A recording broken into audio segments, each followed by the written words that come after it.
একটা কিছুর উপলক্ষে সে একটা কিছু হয় বুঝছো। তার উদাহরণ মাংস তো দিবার চাইতেছে। হ্যাঁ, মাংস মোটামুটি এক বাগায় 3 কেজি 3.5 কেজি করে পড়বো না। 3.5 কেজি মাংস যদি আনি তাহলে মোটামুটি ধর হচ্ছে 14-15 জন আরামসে খান যাবো। হ্যাঁ, মহিষের মাংস 14-15 জন আরামসে খান যাবো। তাহলে এই ছুটে ছুটেই এবছর তো গাখির পিঠা খাওয়াইও নাই। খাওয়া নাই ঠান্ডার সিজনে খাওয়াইছে কি, না খাওয়া নাই তো পোলানেও খাইবে দুই নিছে। তিনবার খাই হলা এবার খাইলে আমি না পোলানেও চাইবে নিছে। তাহলে এক হ্যাঁ। কাম করি, এই মাংস 3.5 কেজি আনি হ্যাঁ আর 2-4 জন যা আছে খবর দেই। হ্যাঁ, খবর দিয়ে তুমি 4-5 কেজি আনো, হ্যাঁ মার আর বাবারেও এই সাথে সাথে খাওয়িয়ে দেই। খান তো রাখবো বেজার মরে যাবনি নাকি কও। হ্যাঁ তে তারপরে পরেরটা পরে বাকিটা বোঝা যাবনি হ্যাঁ নাকি। হ্যাঁ তাই করলে হইব তারা বুড়া বুড়ি থেকে খাই আরুম না হুম। আর আসসালামু আলাইকুম, আশা করি সবাই ভালো আছেন। তো দেখতে পারতেছেন আমরা হচ্ছে এবারকার নতুন সিজনে, নতুন সিজন বলতে নতুন বছরে এবার আর কোনো গাখির পিঠা বলেন যে কোনো পিঠা বলেন এবছর খাওয়া হয় নাই। তো ভাবলাম 2-1-এর মধ্যে পিঠা বানানোর একটা প্ল্যান করতেছি। আমার গুড় তো বাইতে আছে না, গুড় আছে গুড় আমার আছে, নিজের আছে। নিজের দোকানের গুড়। অরিজিনাল আখের গুড় দিয়ে আসলে দুধের পিঠা খাওয়ার একটা প্ল্যান করতেছি। যাওয়া বছর আমরা প্রত্যেক বছর খাই। আর এটা বলতে কি আমাদের বাপ দাদার একটা ঐতিহ্য। শীতের সিজনে আসলে গাখিরের পিঠা, বাহা পিঠা যেহেতু খাইছি, তারপরে গাখির পিঠা এই পর্যন্ত খাওয়া হয় নাই। তো ভাবলাম যে এবার খাই। হ্যাঁ, তাহলে এক কাম করো, তুমি চাল টাল সব রেডি করো না, আমি ব্যাগের খবর দিই।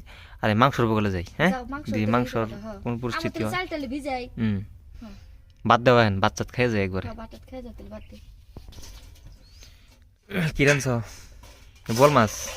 বল মাছ দিয়ে বাগুন দিয়ে আলু দিয়ে বিলাহি দিয়ে ডাবলি দিয়ে বাবা এত এই এই কি কয় নাবড়া খাবার। কালকে হচ্ছে বাজার থেকে বল মাছ আনছিলাম। 0.5 কেজি ওজনের। তো আসলে 0.5 কেজি সাইজের বোয়াল যে এত স্বাদ হবো আমি আসলে ভাবছিলাম না। তাও কালকে রাত্রে বলে মাছগুলো রয়েছেই। ঠান্ডার সিজনে আশের মাংস আর এই বোয়াল মাছ না, এই দুইটা বস্তুর মধ্যে এত তেল হয় না, আর অগণন। তার মানে আপনি বিশ্বাসই করতে পারবেন না যে এই সিজনে হাঁসের মাংস হয়। আর বিশেষ করে তার মানে মর্দা হাঁস, মর্দা হাঁস আর মাইগে হাঁস যাই বলেন, এই দুইটার যে যে পরিমাণ তেল হয় আর এই বোয়াল মাছের যে তেল হয়, বোয়াল মাছের আপনি পেটিটা খেয়ে দেখবেন। একটা মাছ যদি আপনি নেন, পেটির একটা বোয়াল খাই দেখবেন কিরকম টেস্ট। কালকে হচ্ছে আপনার ভাবছিলাম যে শোল মাছ নিব, কিন্তু শোল মাছ তেমন দামে মিললো না। পরে বোয়াল মাছটাই মিললো, পরে বোয়াল মাছটা আনছি। আর কালকে রাত্র হয়ে গেছে গা, বাজার থেকে আসতে আসতে কালকে রাত হয়ে গেছে গা, যার জন্য আপনাদেরকে ভিডিও দিতে পারিনি। আর ভাবলাম খাওয়ার রিপোর্ট আপনাদেরকে দিই। তরকারি কো বাস, তরকারি একদম যে কালার হয়েছে, সুন্দর কালার হয়েছে দেখতে পারতেছেন। কম করে দিও, কম করে দিও ভাত। কেমন জানি মুখে স্বাদ কমে গেছে আমার, ভাত স্বাদ লাগে না তেমন। এই ইটা নাও, তরকারিটা দিকে নাও। সবার দাওয়াত যেহেতু খাইতে বসতেছি।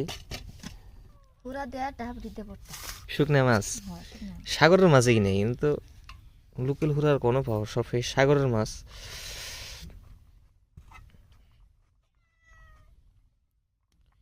বিসমিল্লাহ।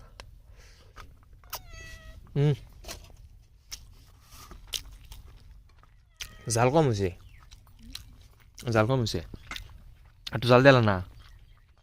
আমি না করলাম জাল হবই আমি জাল কম খাই যেন জাল কম শুকনা মাছ হলে, শুকনা মাছের মধ্যে সবসময় জাল বেশি দিবে। তার মধ্যে ঠান্ডার মধ্যে যখন এক নলা মুখে দিমু, লগে লগে মুখে একটা জালের একটা ইয়ে আনবো। আমার আবার বেশি জাল খাইলে না গলা জ্বলে যায় না পেট মের জ্বলে দিকে না জাল কম দিছি সো সবাই আমাদের এই চ্যানেলে যারা নিয়মিত ভিডিও দেখেন, আপনারা কেউ চ্যানেলটা সাবস্ক্রাইব করেন না ভাই, দয়া করে চ্যানেলটা সাবস্ক্রাইব করবেন। আর কমেন্টস করে বলবেন আসলে আমার ভিডিও কেমন লাগে। আমাদের ভিডিও যদি ভালো লাগে অবশ্যই ভিডিওতে একটা লাইক করবেন। আজকে এ পর্যন্ত শেষ করি, দেখা হবে পরবর্তী ভিডিওতে। ধন্যবাদ যারা কষ্ট করে এই ভিডিওটা দেখলেন।